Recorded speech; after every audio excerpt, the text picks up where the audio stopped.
A ver, les preguntaré parásitos. ¿De qué parásitos van a dar examen mañana? Porfirias son las enfermedades que se producen cuando hay alteración de la vía de síntesis de las porfirinas. ¿Sí? Por eso son parecidos los nombres. Entonces, como dijimos, pueden ser genéticas, pero también pueden ser adquiridas. Pueden haber, por ejemplo, situaciones donde hay toxicidad y aún de las P450, o hay hemólisis, o hay situaciones que afecten esa vía metabólica. Entonces, también puede debutar uno con síntomas de porfiria, pero si se controla la causa específica, el problema se estabiliza. ¿Sí? Bien, a partir de aquí vamos a hablar de la vía de catabolismo del hemo, ¿vale? Es decir, nosotros sintetizamos grupos hemo y los utilizamos en varias funciones, como hemos visto, pero una vez que los hemos terminado de utilizar, ya están viejas nuestras moléculas, etcétera, lo tenemos que eliminar. Y como todo en nuestro organismo, lo vamos a romper en sus unidades más chiquititas para sacarlas del organismo. ¿Sí? Entonces, a eso se refiere el catabolismo del hemo.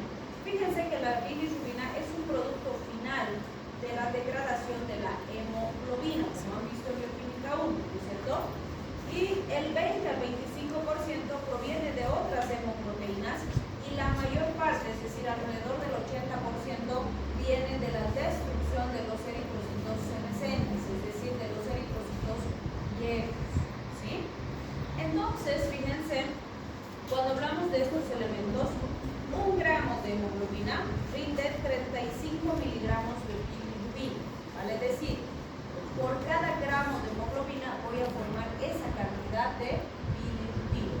Un individuo adulto estándar de 70 kilos nos dice, en un día recambia 6 gramos de hemoglobina. Entonces, ¿cuántos miligramos de bilirrubina produciría?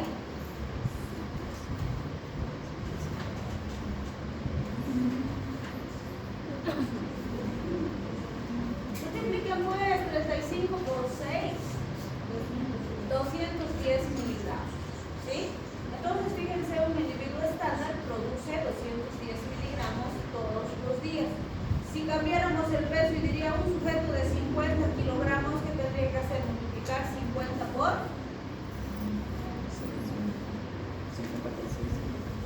6. ¿Sí? Entonces ahí voy. Mentira, no es 50 por 6, el 35 es por los gramos. El peso no te afecta. ¿Sí?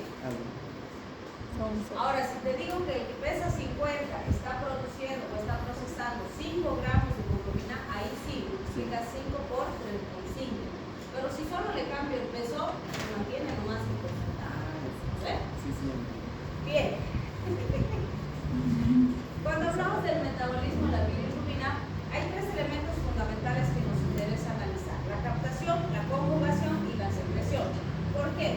Normalmente la destrucción de mis eritrocitos viejos, ¿dónde se va a producir? En el vaso. En el vaso. Y de ahí tiene que ser transportada la bilirrubina no conjugada al hígado, ¿no es cierto? Hay que disolver el hígado. Y después el hígado tiene que eliminarse. ¿Sí? Entonces, por eso me dice captación de bilirrubina, porque todo lo que se produce tiene que captar el hígado, porque el hígado es el que se va a encargar de procesar. A eso se refiere con la conjugación de la bilirrubina. ¿Para qué me sirve esa conjugación? Para transformar la bilirrubina no conjugada en bilirrubina conjugada, o si quieren la indirecta en bilirrubina directa. ¿Sí? Y esto me permite la eliminación de esa molécula. Entonces, una vez que la tengo lista, la voy a eliminar por la vía biliar hacia el intestino, donde va a sufrir otras transformaciones. ¿Sí? Entonces, a eso se refiere esa vía de catabolismo. Vamos a ver que hay pasos importantes en estos 3 puntos. Si hablamos de la hemoglobina, entonces decimos, si las rompemos, se va a romper en un grupo hemo y una globina.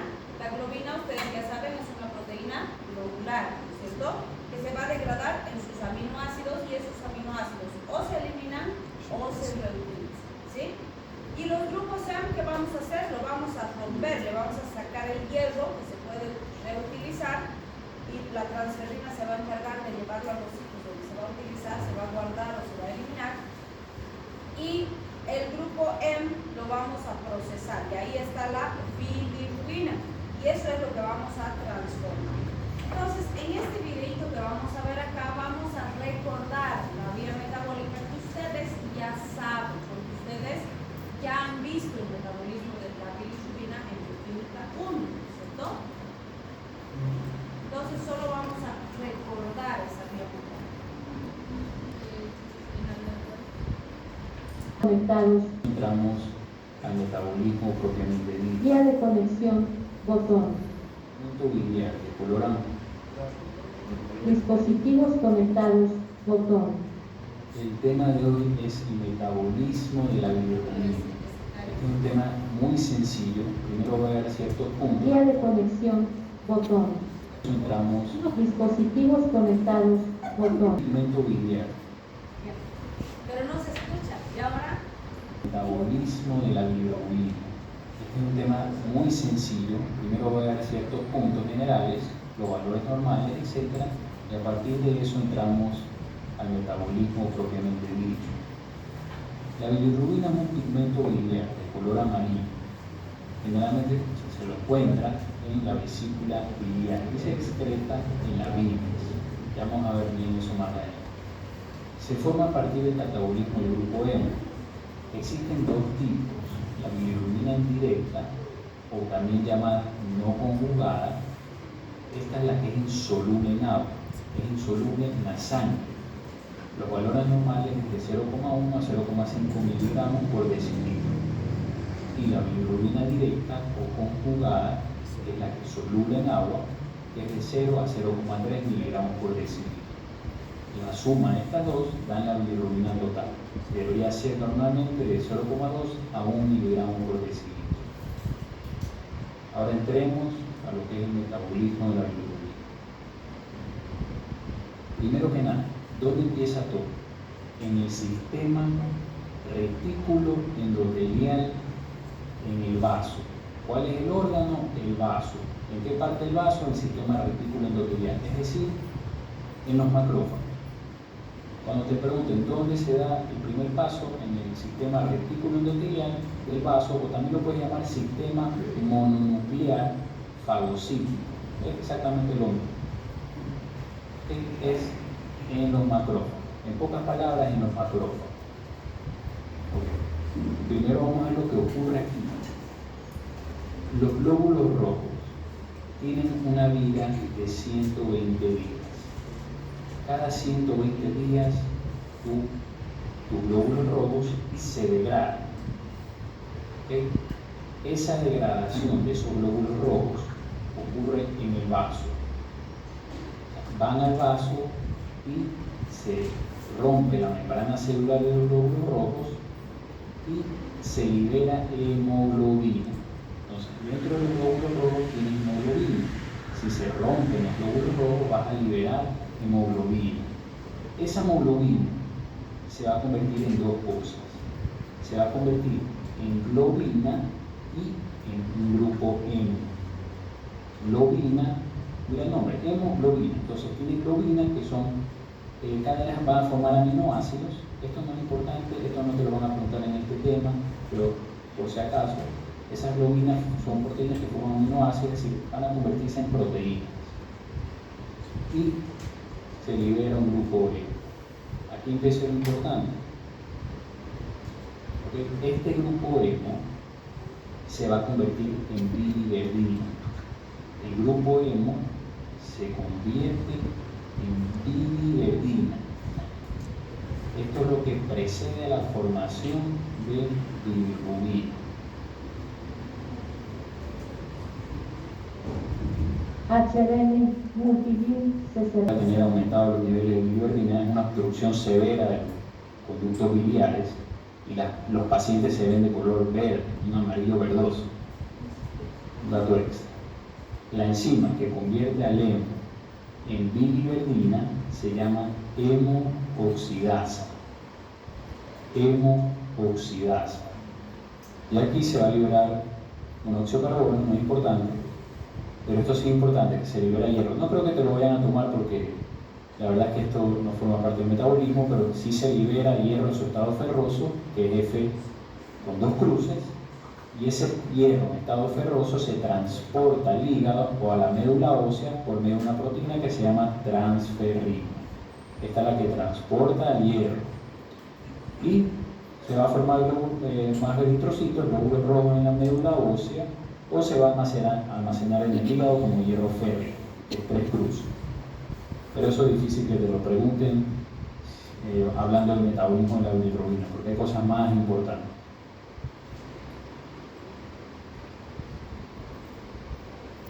Esa biliverdina, esta se va a convertir en bilirrubina. ¿Cuál? La bilirrubina no conjugada, la bilirrubina indirecta. Acuérdate que es lo mismo. Bilirrubina no conjugada o indirecta es exactamente lo mismo. Y esa bilirrubina no conjugada o indirecta es insoluble en agua, no es soluble en agua. Por eso es que no se puede transportar en la sangre por sí sola, no puede viajar sola en la sangre, en el plasma. Ya vamos a ver cómo lo hace. Entonces recuerda, la biliverdina se convierte en bilirrubina por una enzima que se llama, ya la voy a escribir, que se llama biliverdina reductasa. No es importante esa enzima, no creo que te la vayan a preguntar porque no es importante, pero igual la tienes que saber. Entonces conviertes, ahora nos quedamos con bilirrubina no conjugada o indirecta. Ahora entramos al plasma, vamos a la sangre, vamos a ver cómo se transporta esta bilirrubina no conjugada en la sangre. Necesita de solo una cosa. Cuando te pregunten en el torrente sanguíneo, en la sangre, sobre la bilirrubina no conjugada, tu respuesta tiene que ser albúmina, así de fácil.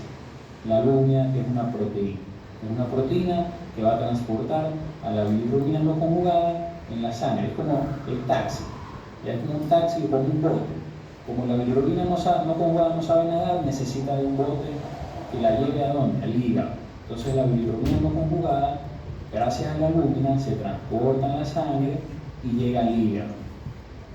Va a entrar al hígado por difusión facilitada. No creo que te vayan a preguntar esto, si te lo preguntan muy raro, pero entra a lo que son los sinusoides hepáticos.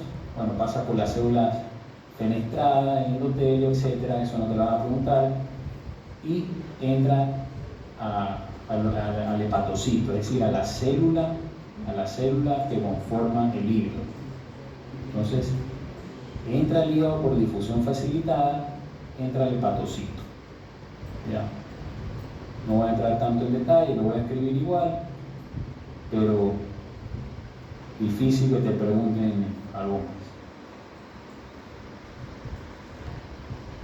Entonces entra al hepatocito. Una vez dentro del hepatocito, una vez que ya estamos en el hígado, esta bilirrubina indirecta se va a convertir en bilirrubina directa o conjugada.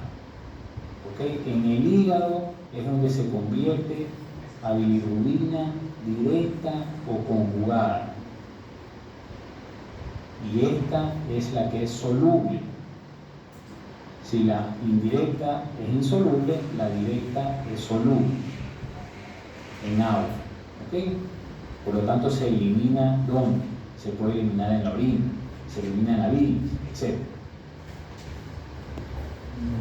¿Cuál es la enzima? Y esta es la enzima más importante. Esto es lo que te van a preguntar. Si tu profesor sabe, te va a preguntar esto, te lo va a preguntar. Es la UDP-glucuroniltransferasa. Esta enzima está relacionada con 3 o 4 enfermedades. La enfermedad de Gilbert, que son pacientes que por estrés o cuando están en ayunas tienen un tinte itérico.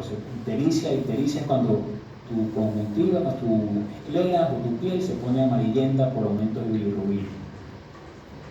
Entonces, a la UDP-glucuroniltransferasa es la enzima más importante del metabolismo de la bilirrubina. ¿Por qué? Porque convierte la bilirrubina indirecta en directa, es decir, la hace soluble para que se pueda eliminar ¿dónde? En el intestino. Una vez que tiene formada esa bilirrubina directa conjugada por transporte activo, tampoco importante, se va a eliminar el intestino. Primero va el duodeno, pues obviamente duodeno, yeyuno, ilium, etc. Eso no es importante. En el intestino va a pasar algo importante. Las bacterias la van a oxidar. ¿Okay? Las bacterias del intestino van a oxidar a esa bilirrubina directa y la van a convertir en urobilinógeno. Las bacterias en el intestino oxidan a la bilirrubina y la convierten en urobilinógeno. Ese urobilinógeno se va a ir para dos lados.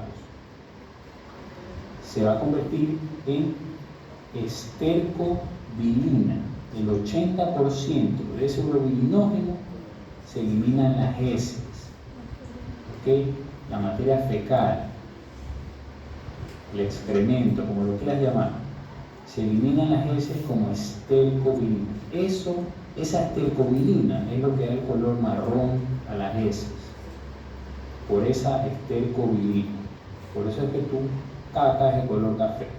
Y el otro 20% va a ir a dos lados.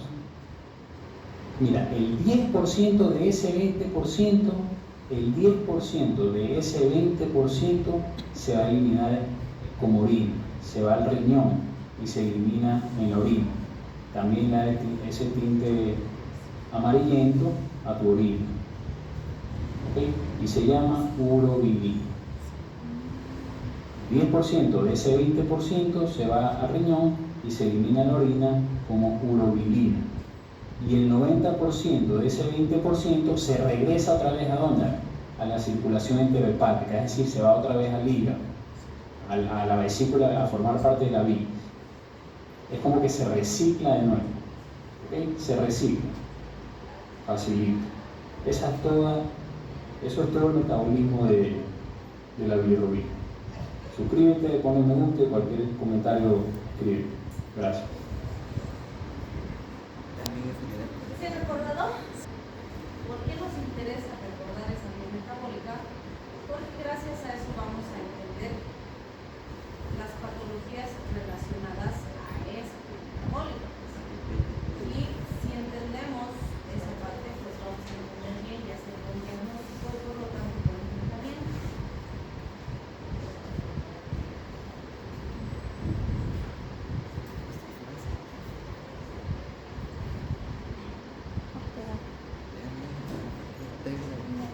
Entonces, como hemos visto, absolutamente todos producimos bilirrubina todos los días, pero ¿están histéricos? A ver, mírense. No. ¿Histéricos? Entonces, aunque producimos bilirrubina todos los días, aunque producimos bilirrubina, Descubrir elemento 1, silencio. Después ya la producción mayor. no nos vamos a poner histéricos, ¿no es cierto? ¿Por qué? Porque tenemos la maquinaria metabólica para procesar y sacar de nuestro organismo esos pigmentos, ¿sí? Pero hay situaciones donde el paciente se puede poner histérico, sí, porque dice, puede haber una hiperbilirrubinemia. Si decimos que el nivel de la mayoría de las personas está alrededor de 1 miligramo de decilitro, hablando de la bilirrubina total, que normalmente se estima, les digo siempre acuérdense 1 y no se van a equivocar. Es un poquito más arriba, un poquito más abajo. Y la directa y la indirecta son menores aún, ¿sí? Que ahorita vamos a ver los parámetros. Entonces, si yo tengo un nivel de bilirrubina por encima de este parámetro, decimos que tengo hiperbilirrubinemia, ¿sí? Y la hiperbilirrubinemia se estima que puede ser clínica, o sea, ya se va a notar clínicamente cuando supere los 6 miligramos por decilitro. O sea, fíjense, muy por encima de su parámetro normal. Pero cuando está en 2, 3, 4, el paciente ya puede tener alguna variación del color, pero si no eres detallista y no eres observador, se te puede pasar por algo, ¿sí? Entonces hay que ser muy buenos observadores. Segundo, cuando hay hiperbilirrubinemia, yo tengo que pensar qué está pasando en esa vía metabólica.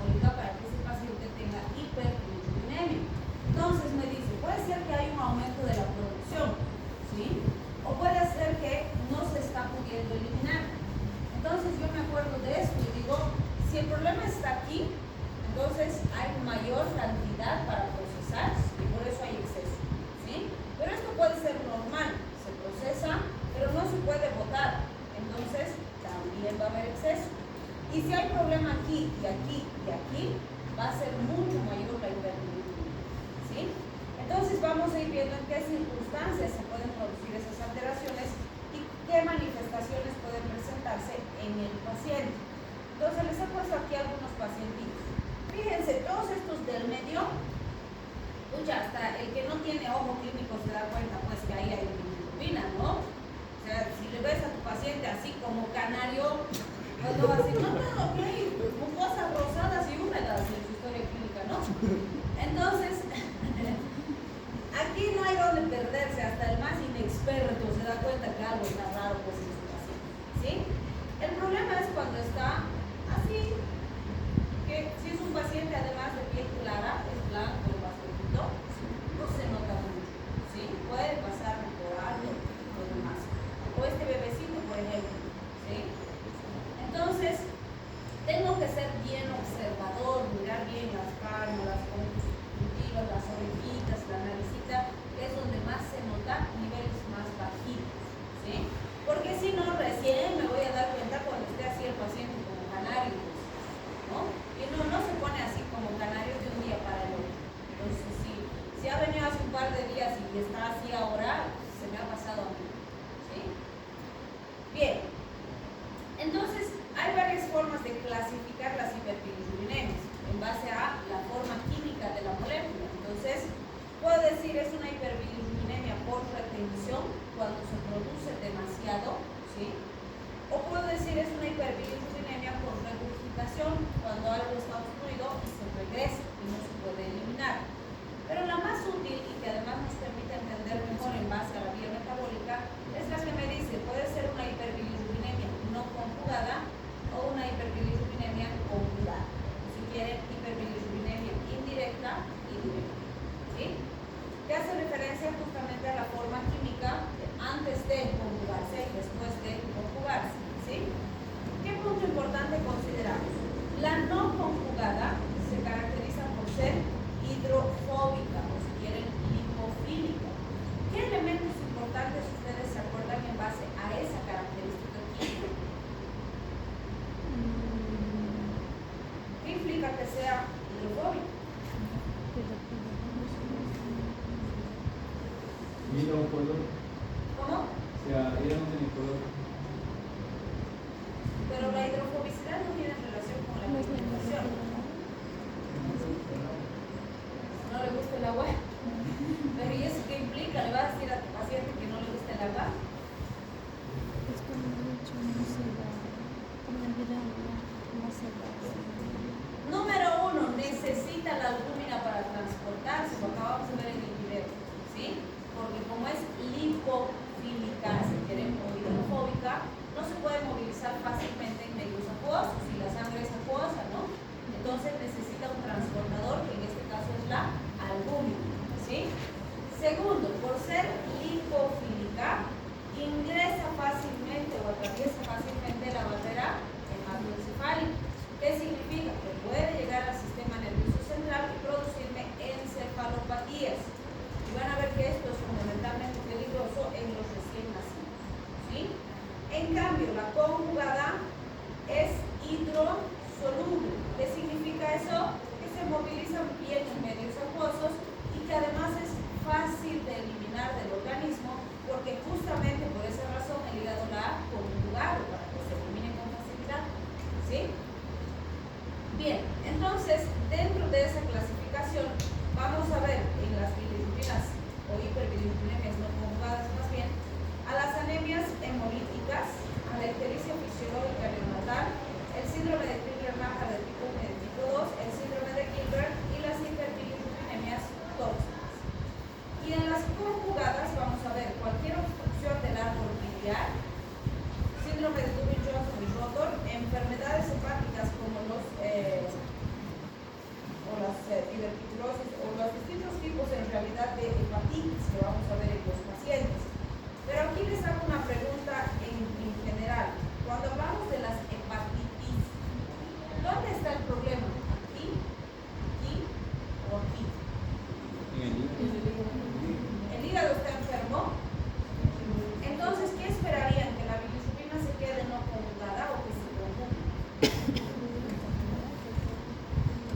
Ahora, de hecho, en las hepatitis vamos a ver que las dos bilirrubinas se alteran, la directa y la indirecta, las dos. ¿Por qué?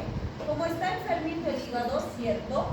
Va a llegar la bilirrubina, puede ser normal la cantidad que se produce, pero como está enfermito, digamos que el virus está afectando todo este segmento, no procesa bien, pero sí procesa algo, no todo, pero sí procesa.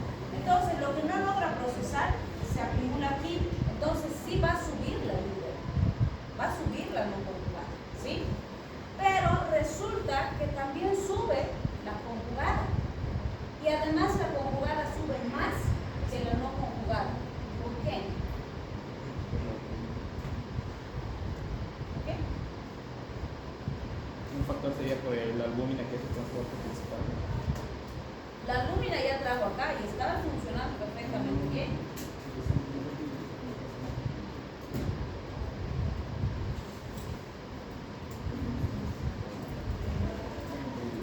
No, eso más bien facilitaría su eliminación. ¿Cuándo hemos dicho que se acumulan las conjugadas? Cuando hay una obstrucción, así como en este. Ya me voy a adelantar uno más. Acá, no, más acá. Más acá. Acá. Fíjense, aquí hay una piedra, un cálculo, ¿sí? Entonces, cuando aquí hay un cálculo, ¿qué está haciendo? Está generando una obstrucción.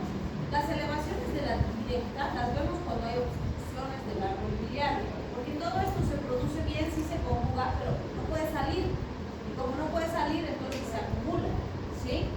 Entonces, en la hepatitis no hay cálculo, pero sí se acumula la directa. ¿Por qué?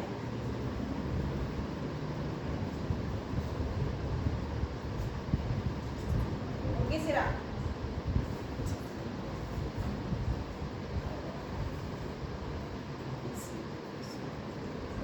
¿Han estado resfriados alguna vez todos, ¿no? ¿Alguna vez les ha pasado que sienten su nariz súper congestionada y hablan medio así? ¿Sí? Y suena su nariz y no sale moco.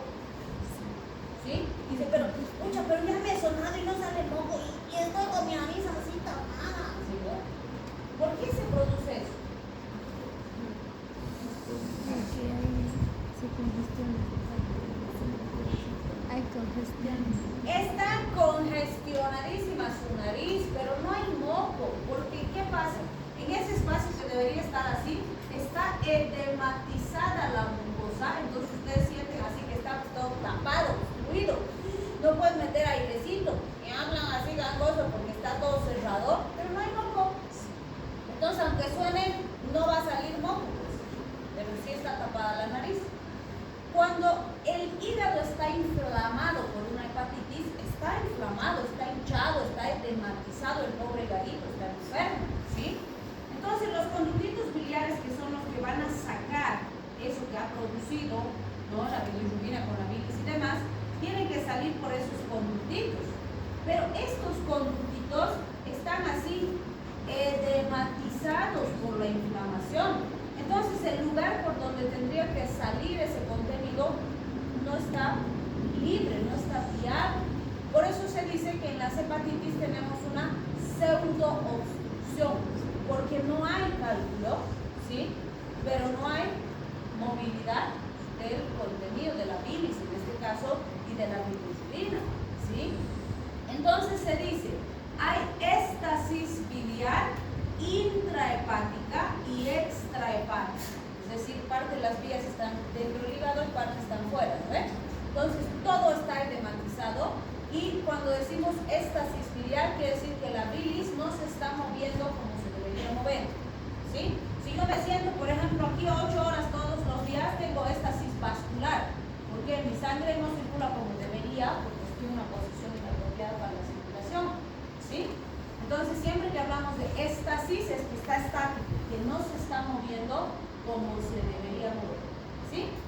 Entonces, en las hepatitis, fíjense, tenemos éstasis biliar, que genera una pseudoobstrucción, y además deficiencia de la conjugación porque la glándula está enfermita.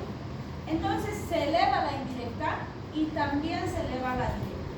Y la elevación de la directa es mayor que el de la indirecta. Por eso la clasificamos en las hiperbilirrubinemías conjugadas, porque en la mayoría de los pacientes predomina la directa, pero las dos van a estar alteradas, ¿sí? Muy bien. Entonces ahora sí vemos la aplicación. Fíjense, tenemos las no conjugadas primero. Acá hablamos de las anemias hemolíticas. Entonces, ¿dónde estaría el problema en todo este proceso? Si es una hemólisis, aquí se destruye más, ¿sí? Si el paciente está sano, si su hígado está sanito, aunque aquí tenga sobrecarga y le duplique el trabajo al hígado, el hígado logra tolerar bien, logra procesar, y en general, hay hiperbilirrubinemías leves, ¿sí? Que se controlan y se estabilizan fácilmente. Pero si el hígado ya estuviera enfermo, no va a poder, le va a costar y se va a descompensar el pacientito. ¿Qué me podría producir una hemólisis? ¿O cuándo podría haber una anemia hemolítica?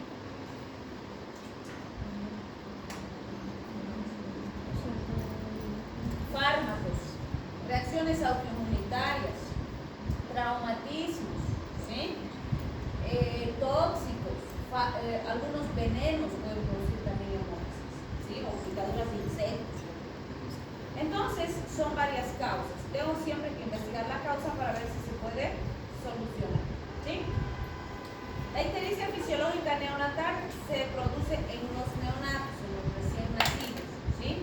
Y de hecho, los recién nacidos tienen varios factores de riesgo. Número 1, atravesar el canal del parto. Fíjense, el bebecito tiene que salir por un conducto estrecho que tiene barreras físicas, tanto óseas de la pelvis materna como blandas, que son los músculos y demás, que se van a adaptar, sí, van a adquirir otra forma, va a haber movimiento, dilatación, etcétera, para que salga el bebé, pero aún así la proporción del bebé con el canal del parto es dispareja, por decirlo así. Entonces el bebecito va a tener que atravesar todo ese canal para poder nacer. En ese proceso siempre se producen lesiones, aplastamiento, se maltrata al bebecito, que además es delicadito, entonces es normal que al pasar sufra lesiones que van a generar hemólisis, ¿sí? Entonces, por un lado va a haber hemólisis, más aún si fuera un parto traumático, qué sé yo, el bebecito era más grande que el espacio que va a atravesar y se tranca y hacen forceps y lo jalonean y lo tironean y le apretan la pancita a la mamá, que son maniobras que en teoría están absolutamente contraindicadas hoy en día, pero que en algunos casos todavía las practican, ¿sí? Entonces, si es más traumático, más hemólisis va a tener, ¿sí? Segundo lugar, el hígado del bebecito todavía no está maduro completamente, entonces hay procesos que no realiza correctamente, hay enzimas que no funcionan como deberían funcionar, y más o menos a los 4, 6, 8 meses de nacido recién va a terminar de madurar. Entonces tiene varios factores que determinan que esta vía se sobresature fácilmente, y si no se eliminan los pigmentos, se acumulan, ¿sí? Entonces, ¿qué le va a pasar al bebecito? Se va a empezar a poner amarillito. ¿Todos los bebés pueden ponerse un poquito amarillo? Sí, pero hay parámetros que nos dicen hasta tal nivel ya es aceptable, pero de tal nivel hay que intervenir, ¿sí? La primera medida es la fototerapia. ¿Qué quiere decir? Nos vamos a exponer al solcito, como pollito rostizadito lo vamos a ir volcando, hay que ponerle solo con protección de los ojitos y el pañalito, el cuerpito tiene que estar descubierto. No me sirve sacarlo al sol y lo saco con manga larga, con gorro, no, porque la idea es que el rayo UV penetre a la pielcita, porque la luz UV transforma el pigmento en otro tipo de compuesto químico que se elimina más fácil. Ese es el objetivo de la fototerapia, ¿sí? Pero tenemos mamás, uno, que no cumplen adecuadamente, que dice que no quieren que el Juanito se bronce porque ya no va a ser blanquito supuestamente, ¿no? Entonces prefieren que sea blanquito el Juanito pero que tenga daño cerebral, porque eso va a pasar si la bilirrubina se entra al cerebro, ¿sí? Entonces el gran riesgo aquí es que si la bilirrubina ingresa al cerebro nos produce kernícteros. El kernícteros es una encefalopatía grave que produce daño cerebral irreversible en un bebé y lo puede matar. Y si sobrevive va a tener daño cerebral toda su vida, ¿sí? Por eso es que controlamos el repiridine, ¿sí?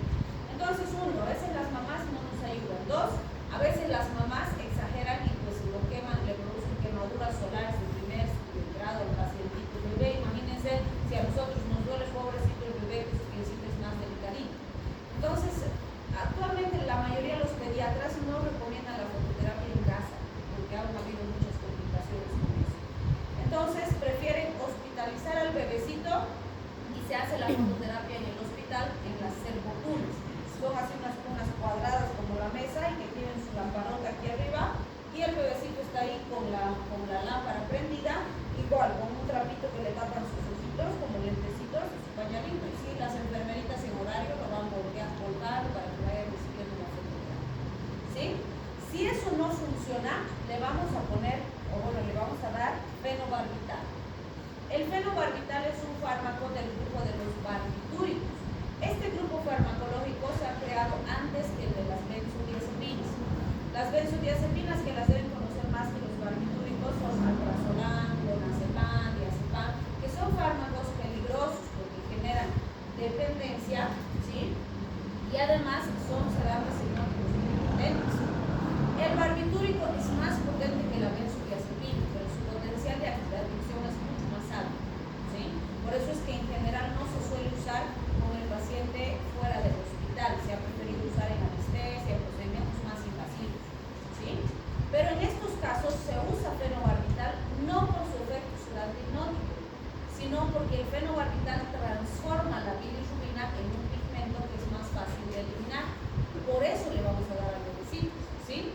Pero aunque le estemos dando para convertir el pigmento, no podemos quitar su efecto sedante hipnótico. Entonces el bebé va a estar planchado, como decimos, ¿no?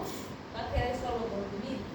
Y sí hay que insistirle a la mamá porque, uno, de hecho, el bebecito cuando recién ha nacido tiende a dormir más de lo que debe. Pero a la mamá siempre le decimos, mamá, cada 2 horas tú lo despiertas al Juanito porque tiene que comer, ¿sí? El recién nacido tiene que comer cada 2 horas. Y si la mamá le dice, es que está durmiendo, pues lo despiertas. Tiene que comer cada 2 horas, de eso depende su supervivencia. ¿Sí? Entonces, cuando está con el efecto del fenobarbital, duerme más. Entonces hay que decirle a la mamá, mamá, nos tienes que ayudar, tienes que estimularlo, lo tienes que lograr despertar. No importa que tome 2, 3, 4 sorbitos de leche, pero tiene que tomar. Y luego que se duerma de nuevo, no importa. Pero cada 2 horas, en un horario, las primeras semanas es súper importante el horario de alimentación. ¿Sí? Entonces hay que recomendarle muy bien. Si no funciona el fenobarbital, vamos a tener que hacer exsanguinotransfusión. Y eso es mucho más invasivo, más complicado y más peligroso. Y el bebecito va a estar hospitalizado. ¿Sí? Fíjense, hemos dicho que más o menos desde 6 la ictericia ya es así bien evidente, ¿no? Estas guaguitas llegan a 20, 22, 26 miligramos. Entonces, si no controlamos, el cerebrito corre mucho riesgo, ¿sí? Bien, tenemos síndrome de Crigler-Najjar de tipo 1 y de tipo 2. Crigler-Najjar de tipo 1 es autosómico recesivo. Vamos a ver que hay un defecto en la UGT, es decir, la UDP transferrasa, a nivel de los tejidos hepáticos. La medida curativa aquí es un trasplante de hígado, ¿sí? Pregunta, ¿se puede hacer trasplante de hígado de vivo a vivo?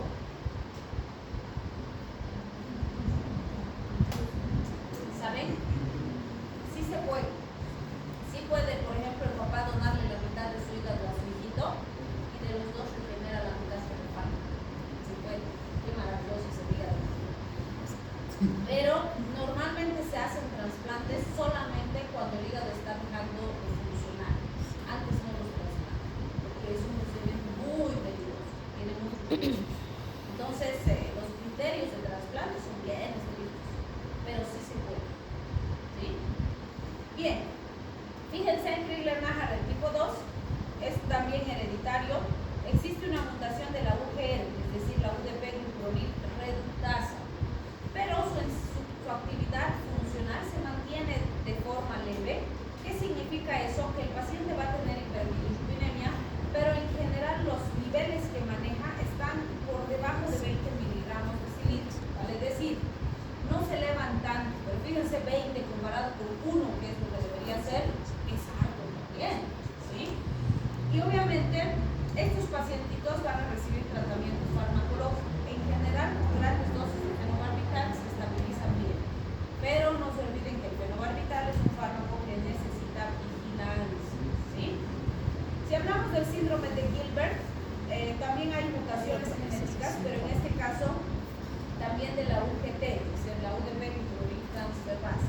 Predomina en varones y no suele producir gran sintomatología, pero sí, si el paciente, por ejemplo, se excede con alcohol o toma fármacos que son hepatotóxicos o come alimentos que sobrecargan mucho la función hepática, pues se pone un poco histérico, pero en unos días se va a normalizar, ¿sí? Y finalmente la hiperbilirubinemia tóxica está relacionada a cualquier veneno, fármaco, sustancia que pueda afectar la función hepática. Como afecta al hígado, el hígado no conjuga y el paciente presenta hiperbilirubinemia, ¿sí? Se ha visto con muchas sustancias, por ejemplo, la toxicidad del paracetamol, es una de las más conocidas dentro de fármacos, porque el metabolito tóxico del paracetamol, que es la N-acetilbenzoquinona, produce necrosis del hepatocito. Entonces puede generar daño a tal punto que el hígado es incapaz de procesar la bilirrubina y puede generar incluso una necrosis hepática fulminante y matar al paciente. Entonces vean el paracetamolcito, que es muy buen fármaco y es muy útil, usado de forma inapropiada puede ser altamente peligroso, ¿sí? Bien, acá vamos a ver la obstrucción del árbol biliar, vale decir las hiperbilirubinemias conjugadas. Cuando hablamos de las conjugadas, lo primero que siempre se nos viene a la mente es obstrucción, porque todo está bien pero no sale. Entonces si no sale, ¿qué va a hacer el pigmento? Va a tratar de buscar otra vía para poder salir. Entonces, si bien las obstrucciones son las situaciones más comunes, también este tipo de ictericia se presenta en las hepatitis, ¿no? También puede ser, por ejemplo, en colestasis, en cáncer de cabeza de páncreas, cualquier situación que comprima las vías ciliares y no deje que salga la bilirrubina. Como hemos dicho en las hepatitis, la inflamación también nos va a producir ese mismo efecto. Entonces van a ver que en estos cuadros algo característico en el paciente es la coluria y la acolia. ¿Qué es la coluria?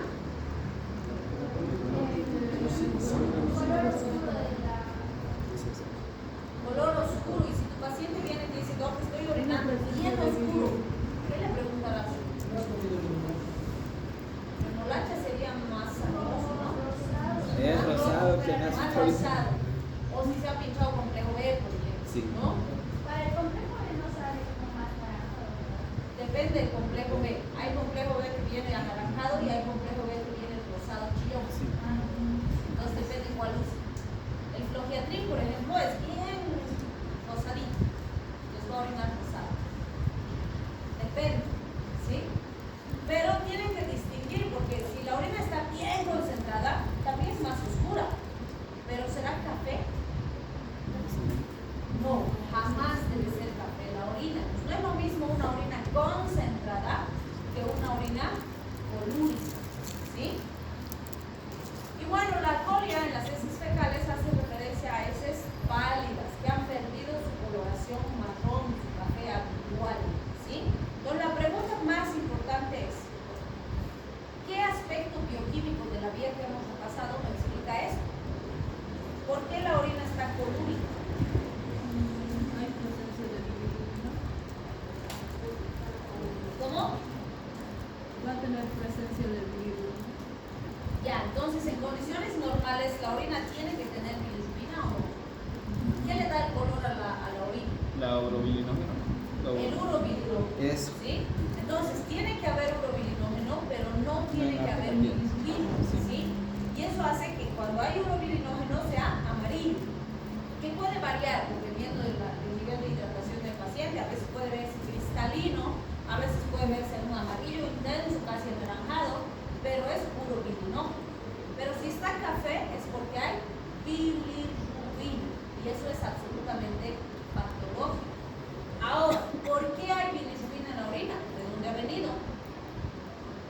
¿Qué parte de la vía metabólica se ha alterado? ¿Por porque no debería estar ahí, pero si está, ¿de dónde ha venido?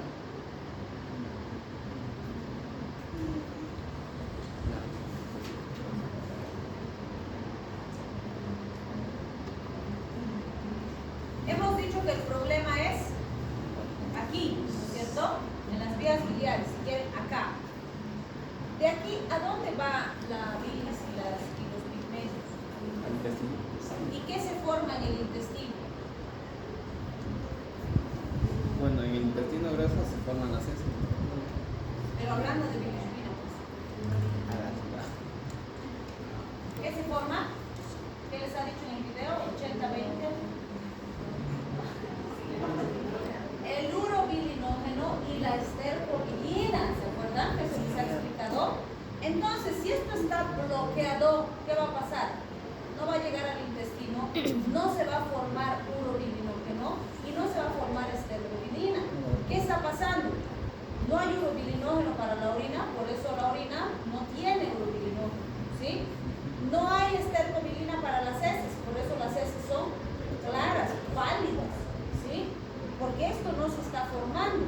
Pero además, como esto está tapado y la bilirrubina está intentando salir y no puede, no se va a quedar acá. ¿Qué va a hacer? Va a regresar. Por eso hemos dicho que hay regurgitación. Y va a volver al torrente sanguíneo. Y ahí va a estar circulando y va a decir, ¿y ahora por dónde salgo? ¿Por dónde salgo? Va a ver el riñón y dice, ah, por allá voy a salir. Y se está yendo la bilirrubina a la orina. ¿Por qué? Porque no puede salir por acá. ¿Sí? ¿Se entiende? Esa es la parte metabólica importante. Por eso es que ustedes siempre que el paciente les dice que la orina está oscura, primero, identifiquen oscuro con oscuro concentrado, oscuro café, oscuro rojo, que también puede ser sangre, ¿sí? Segundo, y las heces, porque si además me dicen las heces, sí están más pálidas, están más blancuzcas, menos cafés, digo, sospecho de expulsión, ¿sí? Y voy a corroborar eso con mis estudios de imagen. Si no hay cálculo, pues algo está. Hepatitis será, y además si me dice hay fiebre, hay transaminasas, puede ser hepatitis, ¿sí? Entonces, ese es el ejercicio que tengo que hacer cuando encuentro estos datos en mi paciente, ¿sí? Muy bien. También tenemos hiperbilirrubinemia conjugada cuando hablamos de síndrome de Dubin-Johnson y síndrome de Rod. Con Dubin-Johnson, fíjense, este es un trastorno autosómico recesivo benigno de hiperbilirrubinemia conjugada y se produce por mutación del gen que codifica la MRP2, la proteína incluida en la secreción de bilirrubina. ¿Qué quiere decir? Hay una falla en la secreción, porque una proteína falla, nada más. Y como no se secreta, entonces se acumula, ¿sí? En el síndrome de Rotor, que es más raro todavía y que además suele ser bastante benigno, suele haber hiperbilirrubinemia conjugada crónica con datos histológicos normales. Hasta ahora no se ha visto que a largo plazo se vaya lesionando el hepatocito, no se enferma, ¿sí? Pero igual hay que vigilar al paciente. No se sabe la causa específica, pero ¿qué le pasa a este paciente? Reniega mucho, tiene sobrecarga de cortisol y ¡pum!, se pone amarillo, ¿sí? Qué sé yo, se ha tomado mucho paracetamol, ¡pum!, se pone amarillo.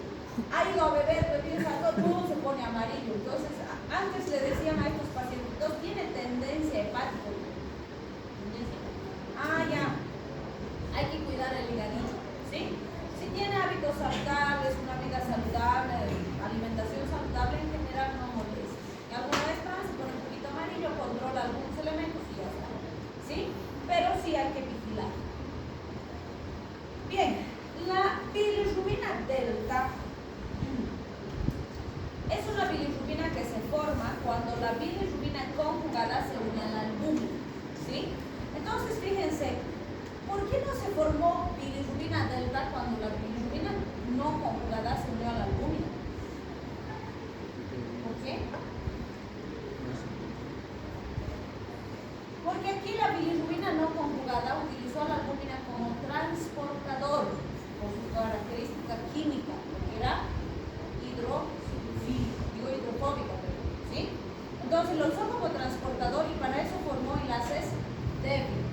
Entonces la albúmina le trajo, le dejó en el hígado, soltó sus enlaces y se quedó ahí. Pero cuando la bilirrubina conjugada sale al torrente sanguíneo, porque hemos dicho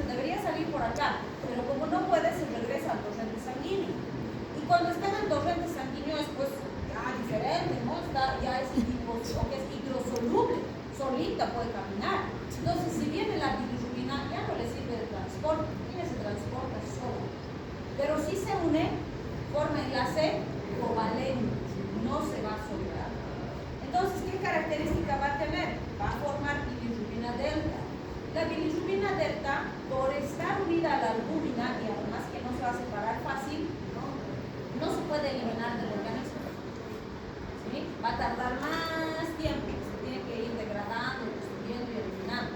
¿Por qué? Porque la albúmina no sale del organismo. Yo no ando eliminando mi albúmina todos los días, ¿no es cierto? Es una proteína grande, no se puede filtrar por el glomérulo y por lo tanto, mientras la bilirrubina esté conjugada con la albúmina, no se va a eliminar. ¿Qué implicaciones tiene eso para el paciente? Simplemente que tiene que ser más paciente para esperar que desaparezca la inflamación. ¿Sí? Porque vamos a ver el laboratorio, ya está bien, está estable, pero sigue amarillo. Me está preocupando si sigo amarillo, no es peligroso. No, esta se tarda más tiempo en eliminar. Entonces, se va a ir eliminando poco a poco, solo tenemos que esperar. ¿Sí? En cambio, con la hiperbilirrubinemia no conjugada no vamos a ver eso, porque ya no se une así a la albúmina. ¿Sí? Con hiperbilirrubinemia conjugada, ¿habrá riesgo de kernicterus? ¿Se pueda producir esta encefalopatía? ¿Sí? ¿Por qué pues? ¿Acaso pasa la barrera hematoencefálica? No, porque es hidrosoluble, no puede pasar la barrera. Entonces, en las hiperbilirrubinemia conjugadas no puede haber kernicterus. ¿Sí? Bien, este grafiquito del final nos hace recordar puntos importantes en relación a todo lo que hemos analizado hasta ahora. Me dice, primero tienes que saber lo normal para que entiendas tu patología. Entonces, fíjate, en condiciones normales, la bilirrubina sérica, la directa está entre 0.1 a 0.4 miligramos de cilitro y la indirecta entre 0.2 a 0.7 miligramos de cilitro. Puede haber algunas pequeñas variaciones entre laboratorios, pero la suma de las dos nunca es mayor a 1. Bueno, nos dice en la literatura, puede ser de 0.8 hasta 1.2. Bien, está bien. Por eso les digo, sabes uno y no te vas a olvidar más. Y la diferencial siempre debajo de 1. ¿Sí? Bien, el urobilinógeno urinario es la urobilina, ¿sí? Pigmento de la orina. Y me dice, debería ser de 0 a 4 miligramos en 24 horas. Por eso hay tanta variación. Si yo me hidrato bien, mi orina va a ser cristalina como el agua. Pero si está concentrada puede ser más oscura. ¿Y cómo sé la orina de 24 horas? Sí, tengo que colectar la orina de todo el día del paciente. Va a juntar en una botella o en un recipiente o en un balde y me va a llevar todita la orina para que yo la examine en la laboratorio. ¿Sí? O lo van a ver al internito con su balde de orina al laboratorio. ¿Sí? O el paciente con sus 2 botellas al laboratorio. Sí. Hay varios estudios que se hacen en 24 horas. Por ejemplo, la proteinuria de 24 horas también se hace. Entonces, se tiene que llevar toda la muestra. ¿Sí? Bien. La bilirrubina en orina, hemos dicho que en condiciones normales no debe haber. Y el urobilinógeno fecal o estercobilina tiene que haber de 40 a 280 miligramos en 24 horas. ¿También se debe colectar de 24 horas? Sí. Por suerte, el paciente solo hace una vez al día. Ya, no hacen un poquito más. Si es que hacen más veces, hay que colectar. Si no, una muestra es suficiente. ¿Sí? Entonces, sí, muy importante. Entonces, fíjense, esa coloración le va a dar esa naturalidad que tenemos con las heces. Ahora, les compara 3 cuadros: la anemia hemolítica, la ictericia obstructiva y las hepatitis, que serían intermedias. Entonces, fíjense, en una anemia hemolítica, ¿qué voy a tener? Elevación de la indirecta. ¿Sí? ¿Cómo va a estar el urobilinógeno urinario? Aumentado, porque normalmente tiene que haber, y como produzco más, sintetizo más, va a haber más pigmento, pero no es patológico, solo está encima de los parámetros normales, porque se está produciendo más. ¿Sí? ¿La bilirrubina debería existir? No, porque normalmente no existe. Y la estercobilina también puede estar aumentada, que las heces pueden estar más cafés oscuras, nada más. ¿Qué pasa en una obstrucción? Se eleva la directa. Todo esto es normal. ¡Pum! Aquí está tapado, entonces se eleva la directa. Como no pasa aquí, ¿va a haber urobilina? No va a haber urobilina, entonces está disminuida o no hay. ¿Va a haber bilirrubina en la orina? Sí, porque como no puede salir aquí, se regresa o se sale por la orina. ¿Y va a haber estercobilina? No, porque como está obstruido, no se sintetiza. ¿Ve? Lo que ya antes dice. ¿Sí?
presenta coluria, presenta colio. La alteración bioquímica es la siguiente. Ahí te voy a poner mis isos, ¿no? Te diré, por ejemplo, la estercobilina va a estar disminuida, ¿cierto o falso? ¿Por qué falso? Si tiene coluria y apolia, claro que va a estar disminuida, ¿sí? O te digo, el 1-bilinógeno urinario va a estar aumentado, ¿cierto o falso? Falso, si es obstrucción, no va a haber, acuérdense, si es obstrucción no va a haber, ¿sí? Así, pero tienen que pensar. Entonces, ¿tengo que aprenderme eso? Sí, pero tengo que poderlo aplicar también. Como les he dicho, memoria es importante, pero no es suficiente. Tengo que analizar. Y gran parte de las preguntas son aplicación de casos clínicos, en todos los temas, no solamente en este, ¿sí? Así que estudien con esa visión, como se les ha dicho en la primera clase. ¿Listo? Entonces no se olviden que el éxito no está en vencer siempre, sino no desanimarse nunca. Andamos.